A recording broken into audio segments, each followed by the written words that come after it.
Hello guys and welcome to Sunset Film Alliance. Is it possible to make a GoPro, specifically as the Hero 9, it would work with the Hero 8 and Hero 10 as well, for all I know, because they have the same touchscreen interface, it's just slightly different resolutions and frame rates. This is in the standard that comes with it, you know, package.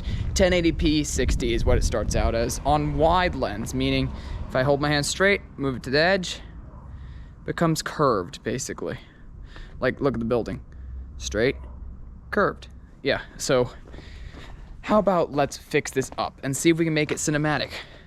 And not from footage you already shot. You have to change settings in the camera in order to make it look cinematic. So let's see what I'll recommend for this right now. Alright, so I've changed a few settings here.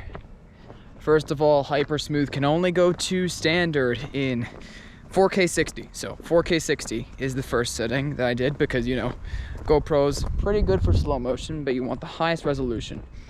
If you are on the Hero 10, you're lucky enough to be able to go to 5.3K 60. So go ahead and do that.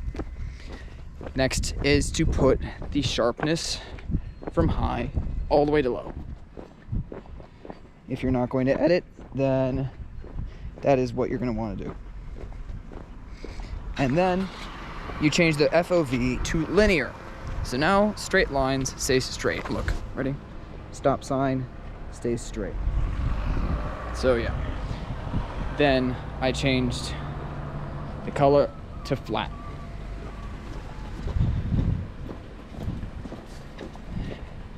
And changing the color to flat lets you color grade in post. So yeah.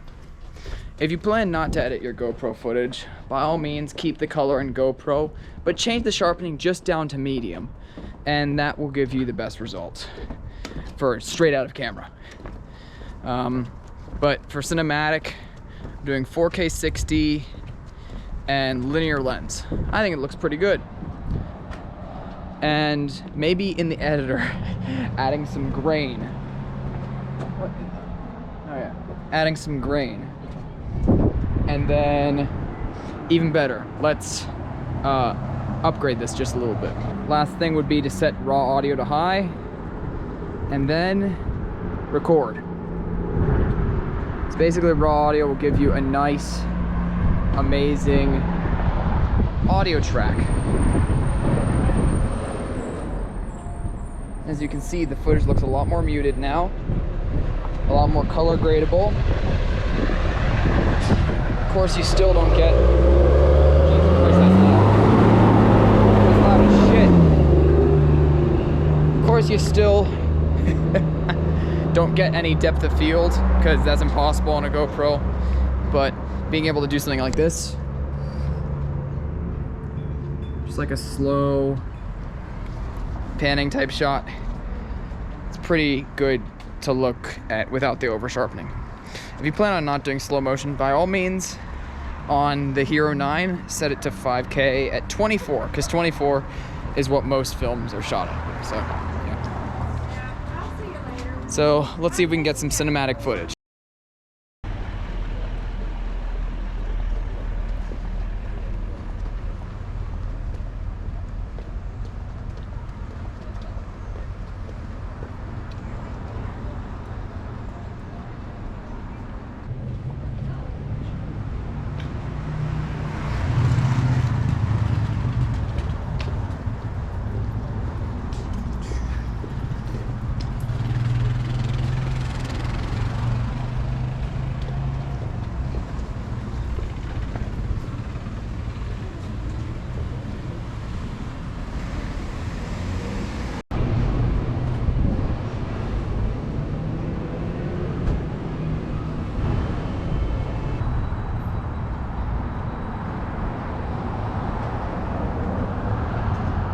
Yeah, so guys, for raw audio, it'll give you an extra WAV file.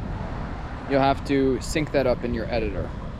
And when you sync that up in your editor, basically what you do is you're getting the actual audio the camera recorded uncompressed. So you won't be getting any compression artifacts, which are well-known GoPros. If you don't want to deal with the extra audio file that you have to sync up in an editor, by all means, turn raw audio off. Just know that you're going to still get standard GoPro audio quality, which is eh. Then again, external microphones are always best. But I don't know how often you'd use that with a GoPro, which is a sporting camera. So yeah, in conclusion, I think you'd rather make your video look like this than like this. Over sharpened, 1080p, lower quality, all that stuff. Thank you for watching. Have a good day. Make sure to like, comment, subscribe, and share. If you want these to get more than around 20 views. Thanks, guys. Bye-bye.